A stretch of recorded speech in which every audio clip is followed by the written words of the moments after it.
Some of the biggest mistakes that startups can make really fall into 5 categories. The first one is not fully assessing and appreciating their own needs for space, both currently and as they would grow over time.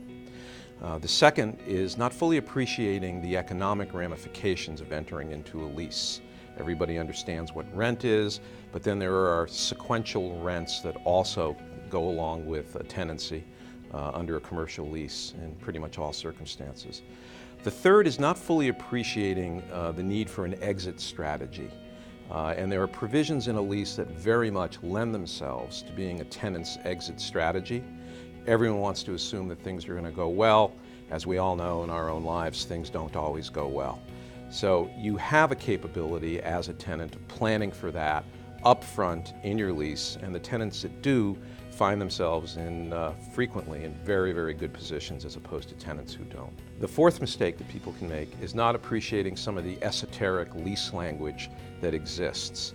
There's no reason for an entrepreneur or a business startup to have any understanding of esoteric real estate or lease terms.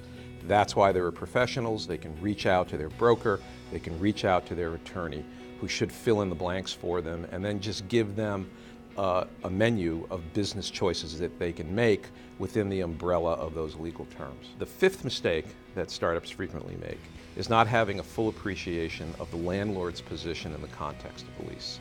Startups that are able to reach out, think a little bit about what the landlord's perspective might be, are in a far superior position than startups who don't, because that gives you some insight and some leverage on where to push, where not to push in the context of a lease.